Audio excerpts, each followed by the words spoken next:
Bonjour messieurs, bonjour à tous et à toutes.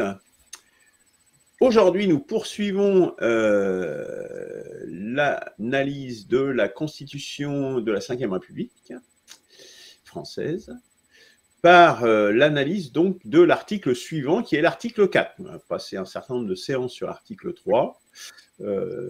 Et donc aujourd'hui, nous progressions et nous finissons, je dirais, le titre 1, qui est un peu généraliste sur la souveraineté nationale. Donc c'est le dernier article de ce titre, qui est donc l'article 4, que va nous présenter, analyser Christian. Voilà, je te cède la parole, Christian. Merci Luc. Alors effectivement, l'article 4 boucle, termine le titre 1, que je qualifierais pour ma part de titre principiel. C'est-à-dire un titre, le seul titre quasiment dans la C58, qui expose des principes, qui expose des soi-disant principes.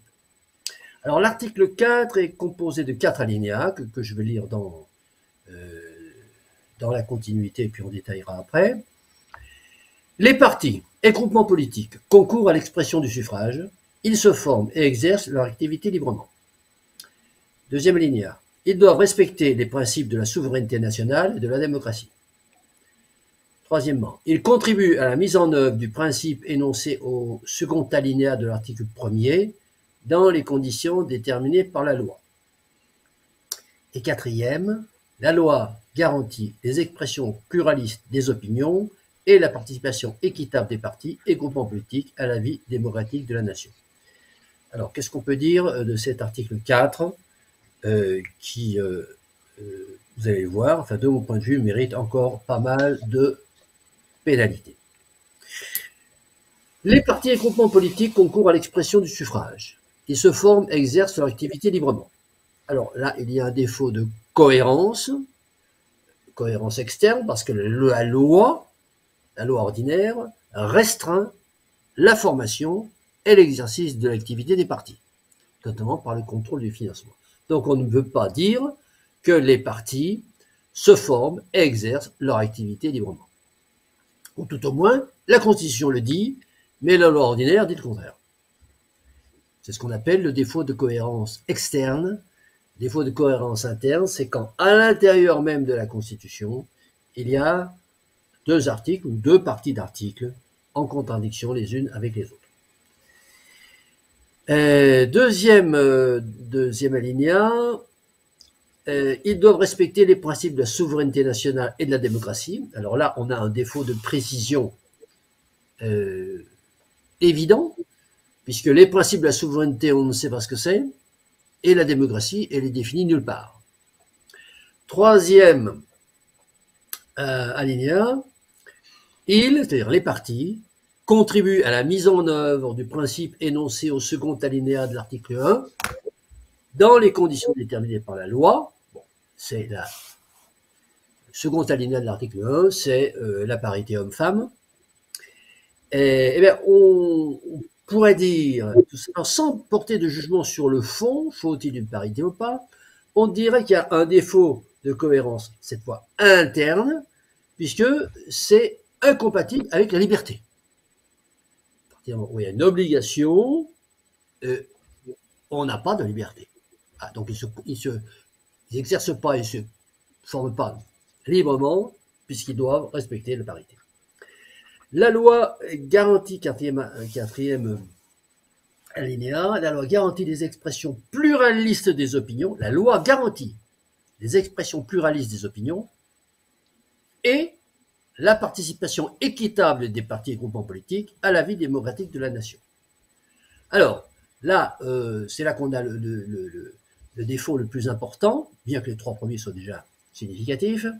On a un défaut de cohérence externe extrêmement fort avec la législation et avec une application directe de cette incohérence externe sur la réglementation de la vie politique. Alors, cette réglementation, qui devient en réalité un obstacle, lorsqu'on lit cette réglementation, elle est objectivement un obstacle à ce qui vient d'être énoncé dans la C58, c'est-à-dire l'expression de la pluralité démocratique. Alors, on va détailler ces principaux obstacles incompatibles avec une lecture rigoureuse de cet article 4 de la Constitution et qu'on peut ranger, me semble-t-il, en 4 domaines principaux. Premier domaine, la réglementation de la propagande politique. Deuxième domaine, le mode de scrutin des différentes élections. Troisième rubrique, le mode de financement des partis politiques. Et quatrième rubrique, le mode de financement des candidats aux différentes élections. Alors, concernant le premier domaine, la réglementation de la propagande politique, l'article 4 de la C58 indique dans son alinéa 3, je le répète, que la loi garantit, c'est pas rien, une loi qui garantit quelque chose, les expressions pluralistes des opinions et la participation équitable des partis et groupements politiques à la vie démocratique de la nation. Or, chacun peut constater que cette disposition est contredite par tout simplement la loi ordinaire, en l'occurrence le code électoral, car seule une poignée de partis politiques bénéficient d'un accès à la visibilité auprès du grand public et que ceci ne serait pas ainsi, ça ne serait pas ainsi si la C58 était appliquée ou tout au moins déclinée dans la loi ordinaire. Deuxièmement, le mode de scrutin des élections. Alors, on va voir l'élection présidentielle, l'élection législative et les élections sénatoriales. Alors, concernant l'élection présidentielle, on a le système de la collecte des parrainages, et ce système de collecte des parrainages, elle doit nécessairement être réalisée, nécessairement, c'est pas une obligation légale, mais justement, on va voir le problème que ça pose, elle est réalisée, elle ne peut être réalisée que par le biais d'un démarchage commercial auprès de 40 000 grands électeurs, principalement des maires, et ce démarchage commercial, qui est obligatoire, disons d'un point de vue d'efficacité et rationnel, il est incompatible avec le principe énoncé dans l'article 4, précisément. La réalité du système actuel, elle montre clairement donc qu'aucun candidat ne peut s'exonérer de ce démarchage commercial s'il veut obtenir le quota nécessaire pour être qualifié par le Conseil constitutionnel, et donc c'est en contradiction avec l'article 4 de la Constitution. Concernant maintenant l'élection législative, le système majoritaire à 2 tours par circonscription. Ce système majoritaire à 2 tours par circonscription, il élimine mécaniquement toute représentation des petits partis. Par surcroît, il est influencé par les découpages de circonscriptions qui peuvent changer au gré des majorités ponctuelles, et donc il contredit également l'article 4 de la C58. Concernant maintenant les élections sénatoriales. Alors, le Sénat, c'est l'expression la plus aboutie du système démocratique, puisque les 348 sénateurs sont élus au suffrage indirect. Alors, on a vu la semaine dernière ou la fois précédente que l'article 3 parle d'un suffrage direct qui est indirect. Enfin voilà, cette contradiction l'a déjà pointée. Par environ 162 000 grands électeurs, députés, conseillers régionaux, conseillers départementaux, conseillers municipaux, etc. Et sénateurs eux-mêmes, qui s'élisent eux-mêmes. Ce qui confère en plus un caractère aristocratique à ces élections, aristocratique digne de l'Ancien Régime, qui n'est pas compatible avec l'esprit de la C58. Bon, donc c'est une petite réflexion subjective, hein, un petit peu de subjectivité dans cet océan d'objectivité. Troisième rubrique, le mode de financement des partis politiques. Alors, le mode de financement des partis politiques qui était inexistant, enfin de la réglementation du financement des partis politiques, il faut savoir que c'était avant 1988, c'était inexistant. Et elles ont été édifiées, ce règlement, le code électoral, le code du candidat, le code des candidats, etc. Le memento, ça s'appelle le memento du candidat. Ça a été édifié comme ça au fil des ans, en raison ou au prétexte, alors comme on voudra, soit en raison, soit au prétexte, du fait que certains partis tiraient leurs ressources de dons d'entreprises, pratique qu'on a jugée illégale parce que contraire à l'objet social d'une société commerciale. Bon, là, il y aurait un grand débat, disons, il y aura un débat spécifique qu'on n'ouvrira pas, disons aujourd'hui, mais qui personnellement m'intéresserait d'ouvrir. Alors, en raison ou au prétexte, pourquoi? Parce que le fait qu'une société commerciale ne soit pas autorisée à faire ce qu'elle veut de son argent, ça ne dépend pas de la morale, ni de la vertu. C'est fondé sur aucun principe. Uniquement dicté par la législation du moment, qui, comme chacun sait, peut évoluer du jour au lendemain en fonction d'une majorité ponctuelle. Voilà. Cette morale politique est d'ailleurs apparaît d'ailleurs comme étant loin d'être universelle, puisque de grands pays démocratiques comme l'Allemagne ou les États-Unis, alors on va nous expliquer que l'Allemagne et les États-Unis ne sont pas démocratiques, acceptent le financement de leurs partis politiques par des personnes morales. Vrai ou faux? C'est vrai. En France, les lois du 11 mars 1988 et du 15 janvier 1990 ont mis en place le financement public des partis politiques. Elles ont été progressivement renforcées jusqu'à l'interdiction totale du financement par les personnes morales. Les personnes morales, on le rappelle, c'est les entreprises ou les associations. Ça a été acté par la loi du 19 janvier 1995. Un petit peu plus tard, la loi du 6 juin 2000 réduit les financements de partis qui ne respectent pas la parité. Elle a autre chose, lorsqu'ils présentent des candidats aux élections, qui ne respectent pas la parité dans leur liste.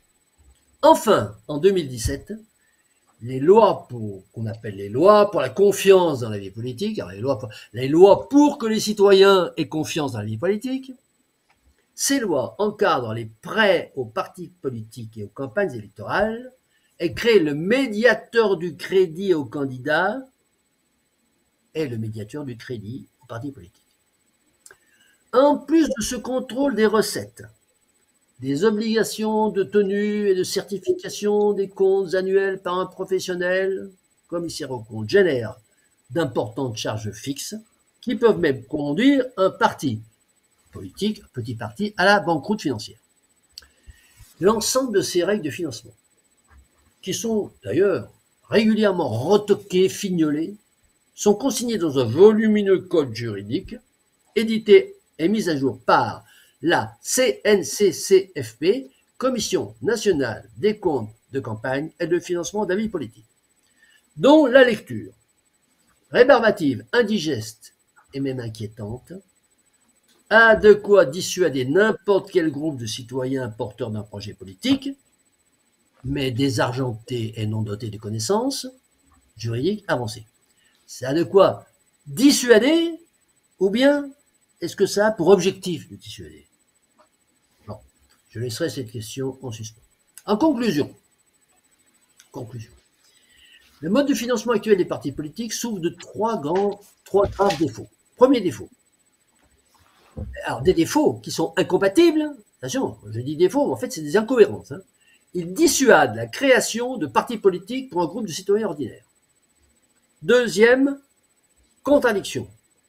Il ne garantit en rien la vertu supposée d'un parti politique. Et troisième biais le plus grave, me semble-t-il, il consacre l'argent roi comme nerf de l'action politique, replaçant ainsi la politique au sein du maelstrom économique capitaliste croissanciste, dans lequel aucune action humaine n'est entreprise si elle n'est pas activée par un gain financier, par un moteur financier. Sur le plan plus général, cette réglementation alambiquée s'il en est, témoigne d'un travers endémique, systémique de la société capitaliste croissanciste. C'est celui de toujours chercher à résoudre un problème en soignant les symptômes et pas en éradiquant la cause, dans le cas qui nous occupe. Si le problème, c'est l'argent d'un parti politique, c'est-à-dire la nature de ses recettes, et le détail de ses dépenses. Le remède, ce n'est pas le contrôle de cet argent, mais c'est sa suppression pure et simple. Car nous sommes bien d'accord pour dire que la politique doit être vertueuse? Oui, on est d'accord. Mais est-ce qu'on peut vertuiser l'argent? Vertuiser l'argent? La réponse est non, bien évidemment non. Car il en est de ce jeu comme celui du gendarme et du voleur, à savoir que le voleur a toujours un temps d'avance sur le gendarme et que le gendarme ne fait que courir sans jamais réussir à l'attraper vraiment. C'est-à-dire que toutes les réglementations qu'on va ajouter seront rapidement contournées. On essaiera de les contourner et ça devient un jeu pervers et absolument nuisible à la bonne clarté et la bonne santé de la démocratie. Alors, une lecture rigoureuse de l'article 4 conduirait même à penser qu'un parti politique devrait pouvoir fonctionner sans argent et en dehors de toute contrainte financière, fiscale, juridique d'aucune sorte. En conclusion, nous affecterons à l'article 5, 4. À l'article 4, au minimum, 5 pénalités. C'est ça l'erreur. Voilà. Alors, défaut de clarté. Les partis et groupements politiques concourent à l'expression du suffrage. Que veut dire l'expression du suffrage? Est-ce que ça veut dire que les partis et groupements politiques guident le citoyen dans ses choix? Est-ce que ça veut dire que le citoyen est immature et ne peut pas se passer de l'avis des partis pour être éclairé? Bon, alors si c'est le cas, il faudrait que la phrase soit plus claire. Deuxièmement, incohérence externe. On l'a déjà vu, les partis se forment, exercent librement leur activité, contradiction avec cette réglementation dissuasive qui encadre leur création et que j'ai détaillée. Troisièmement, défaut de clarté au minimum, incohérence interne au maximum. De quoi s'agit-il? Les partis doivent respecter les principes de la souveraineté nationale et de la démocratie. C'est pas clair, parce que la souveraineté nationale, on l'a déjà dit, et à plus forte raison, et encore plus la démocratie, ne sont définies nulle part. Et incohérence interne, cette fois, parce que cet alinéa ne parle pas, il parle de respecter la souveraineté nationale et la démocratie, mais il ne parle pas de respecter la loi. C'est-à-dire tout simplement un quelconque code juridique, et en l'occurrence le code électoral. Ensuite, quatrième pénalité, incohérence externe.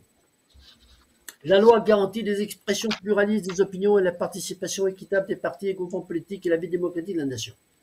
Bon, on a vu que cet alinéa était particulièrement incohérent, puisque le résultat, c'est que moins d'une dizaine de partis politiques participent réellement à la vie politique de la nation, sur environ 200 partis existants. Donc la garantie de participation équitable, prévue spécifiquement par la Constitution, est donc contradictoire avec la législation afférente. Cinquièmement, enfin, incohérence externe encore, la Constitution ne pose aucun principe, pourtant on est dans le titre principiel, elle ne pose aucun principe duquel la loi inférieure, c'est-à-dire le code électoral, puisse s'appuyer, puisse déduire une réglementation qui oblige les partis à se soumettre à des contraintes financières ou juridiques. D'où est-ce que ça sort, cette obligation? Et enfin, je terminerai avec un mot sur le mode de financement des candidats aux différentes élections. Alors, mode de financement des partis, mode de financement des candidats, on va en dire juste un mot, ça y ressemble quand même à quelques nuances près. Parce que les contraintes financières et juridiques qui pèsent sur les candidats citoyens aux différentes élections, est de même nature, on pourra reproduire à peu près tout ce qu'on a dit, tout ce que je viens de dire sur les partis. Voilà. Et donc, fin du titre principiel. Après, il n'y a plus de principe. C'est plus que de la, de mode d'emploi, cuisine électorale ou cuisine politique, comme on voudra. Je vous remercie. Merci, Christian. Bon, la suite n'est pas que cela, elle est sur une description des différentes institutions et de leur fonctionnement. Donc, il y a deux éléments dedans. Il y a des éléments organisationnels et des éléments fonctionnels, je dirais, et qui ne sont imbriqués d'ailleurs, pas du tout séparés, ce qui est vraiment très, très bon. Christophe, est-ce que tu veux réagir en premier? Oui, déjà belle présentation, ouais, effectivement, hein, je suis d'accord avec tout. Moi, j'ai juste, je vais rajouter 3 points, mais c'est juste du point de vocabulaire, quoi. Des mots que j'aime pas quand ils sont utilisés parce que ça me pose des problèmes de compréhension. Notamment le mot concours, qui veut dire participer, hein, on a l'impression que ça veut dire participer, mais concourir, ça veut dire être concurrent. Donc la première phrase, les partis et groupements politiques concourent à l'expression du suffrage. Si on l'écoute en étant, ils sont concurrents pour exprimer le suffrage. C'est plus du tout pareil que participer, quoi. Donc il y a ce premier mot. Il y a le deuxième concept que j'aime pas trop là, c'est les principes de la souveraineté nationale et de la démocratie. Ça, je trouve ça fort d'avoir séparé les deux. La souveraineté nationale et de la démocratie. Ça veut bien dire que la démocratie n'est pas la souveraineté, quoi. C'est pas elle qui apporte la souveraineté, c'est autre chose. Enfin, moi, ça me dérange ce truc-là. C'est la démocratie, elle est censée être apporter la souveraineté, quoi. Il y a comme un truc qui dit que bah non, mais la démocratie c'est quelque chose et la souveraineté nationale c'en est une autre. Ça c'est plus du pinaillage peut-être, mais non, c'est pas du pinaillage, c'est pas bien vu au contraire. Et ça me voilà. Et le dernier point, c'est le mot garantie, la loi garantie. Moi, dans la garantie, quand j'ai commencé à regarder un peu ce que ça pouvait vouloir dire, les garanties, c'est d'abord des choses qui sont données en réparation ou en... Comment on appelle ça En caution. En caution, oui. Voilà, enfin, en dédommagement. En dédommagement. Donc la garantie, la loi garantit les expressions pluralistes. Ça veut juste dire, bon, ben, si vous pouvez pas le faire, vous allez avoir un dédommagement, quoi. Potentiellement. Et donc ce mot-là, j'aime pas trop le voir parce que souvent je sais pas trop ce que ça peut vouloir dire. Après, quand on regarde vraiment dans la loi, je sais pas à quoi ça pourrait faire référence de toute façon. Mais ce mot garantie, si on peut l'éviter, moi je pense que c'est un mot qui tend aussi à avoir un double sens et à donner des significations qu'on ne devrait pas voir, quoi. Voilà. Ok, merci Christophe. Bon, ben, je vais rebondir sur ce que tu viens de dire. Moi, personnellement, j'aime bien le mot garantie. Hein, pour garantir, pour moi, c'est on assure, enfin, c'est comme assurer, garantir. Enfin, c'est quelque chose, au contraire, à mon sens, de fort. Hein. Donc, moi, je n'ai pas de prévenance par rapport à ce mot-là. Effectivement, on pourrait également l'interpréter dans la façon dont tu dis, bon, peut-être faudrait le définir dans un glossaire hein, qui dirait garantir, ça veut dire vraiment assurer que c'est fort, enfin, que c'est un engagement, enfin voilà, des choses comme ça. Je trouve que quand même, globalement, c'est dans ce sens-là qu'il faut l'entendre dans un texte législatif. Hein. Je pense que là, pour moi, il n'y a pas trop d'ambiguïté de ce côté-là. Sur les deux autres remarques que tu fais, effectivement, c'est très pertinent, et surtout sur la distinction entre la souveraineté nationale et la démocratie. Et d'ailleurs, moi, je dirais que cette troisième phrase du premier alinéa, elle n'a aucun... Qu'est-ce qu'elle fait là, quoi ? Tout le monde doit respecter les principes, des principes constitutionnels, parce que c'est censé être des principes constitutionnels. Tout le monde, en tout temps, en tout lieu, toute organisation, en tout temps et tout lieu, doit respecter les principes constitutionnels. Donc, c'est une phrase, pour moi, qui est totalement inutile. Elle devrait être inutile. En fait, là, c'est juste c'est du blabla. Hein. C'est presque du remplissage, je dirais. Quoi. On a rempli le truc pour faire joli, mais en fait, ça sert à rien. Quoi. Ça sert absolument à rien, normalement. Ou alors, c'est un manque. Ça veut dire que si on a besoin de l'exprimer ici, c'est que ça n'a pas été exprimé ailleurs, qu'il y a des principes qu'on doit respecter de façon, qui sont garantis et qu'on doit respecter en tout temps, en tout lieu, et que ça n'a pas été dit ailleurs. Dans un cas comme dans l'autre, ça pose un gros problème. Donc voilà. Bon, bah, sur l'analyse de Christian, bien sûr, elle est excellente, hein, comme souvent. Moi, il y a un mot qui me déplaît profondément dans cet article, c'est le mot équitable. La notion d'équité. Moi, l'équité, dès que j'entends équité, je sais que c'est très à la mode dans les gens qui font des constitutions, et nous sommes un peu prescripteurs pour les gens qui écrivent des constitutions. Je dirais que dès que vous utilisez le mot équitable, attention, l'équité, on ne sait pas ce que c'est, on ne sait pas la mesurer surtout.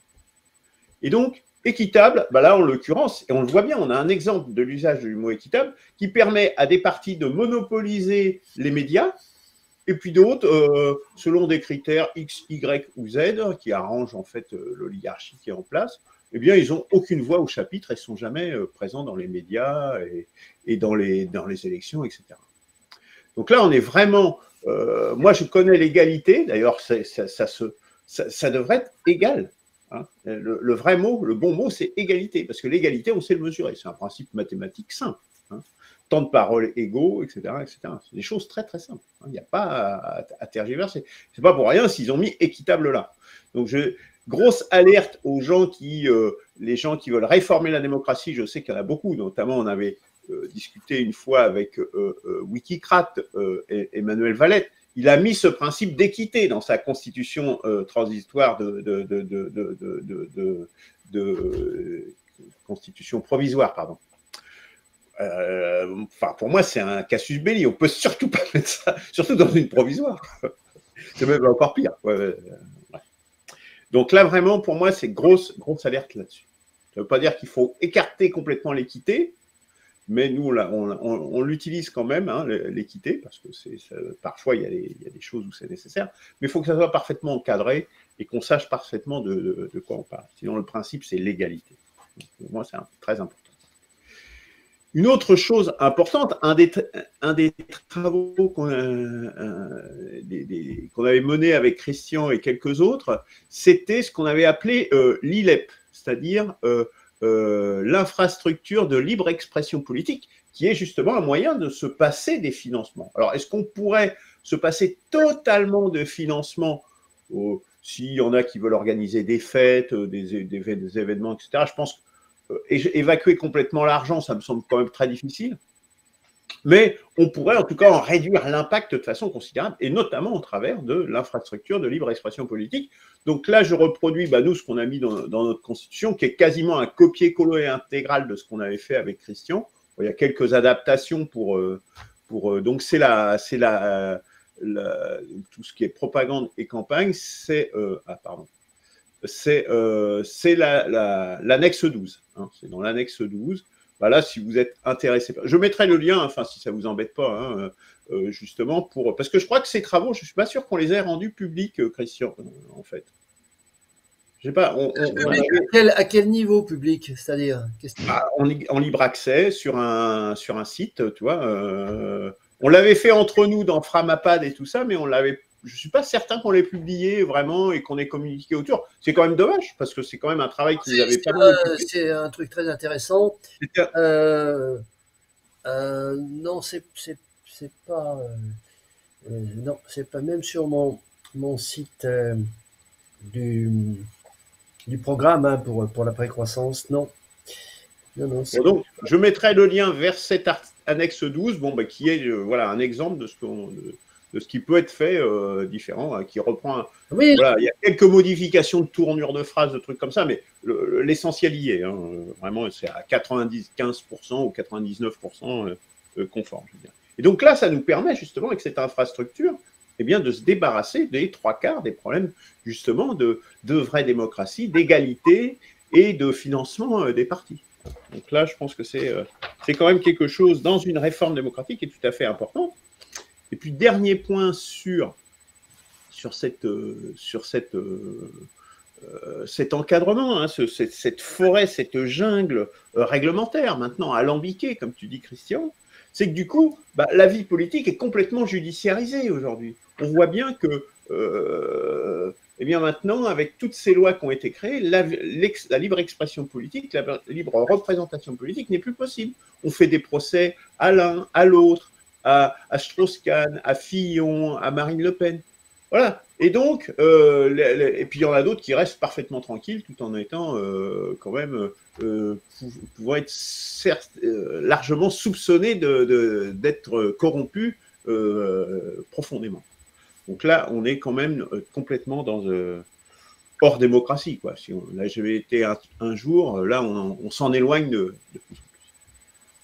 Voilà, excusez-moi, j'ai peut-être été un petit peu long, je ne sais pas. Christian, à moins que Christophe, avant que Christian conclue.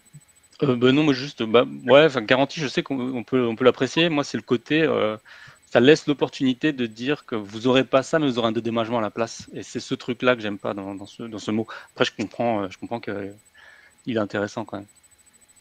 Alors, il faudrait trouver peut-être un autre. Je ne sais pas, je vois pas d'autres mots. Il y a assuré, mais assuré, c'est pareil. Tu as quand même un dédommagement, tu vois. Enfin, après, il y a peut-être un autre mot, j'en sais rien. Je vais chercher, tiens. Vas-y, Christian. Enfin, si tu as fini, Christophe. Oui, c'est bon. Oui, je voudrais répondre sur cette affaire de garantie.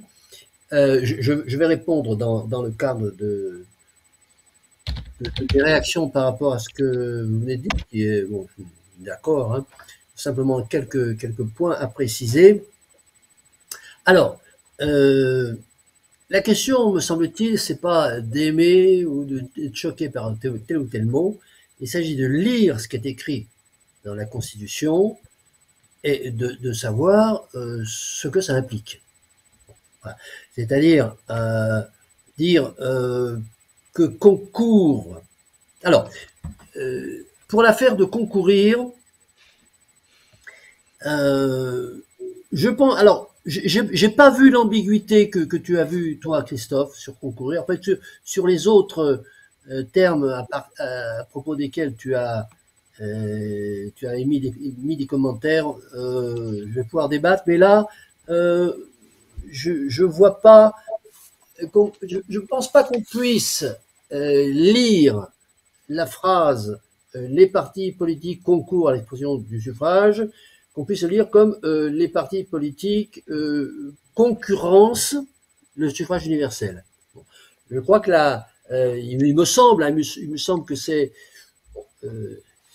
C'est pas ce que j'ai entendu dire. C'était que les partis politiques étaient concurrents pour l'expression du.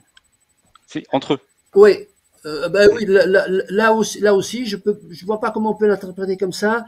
Il s'agit, me semble-t-il, surtout de dire que les partis politiques ont une partie, hein, concours à, c'est-à-dire font avec.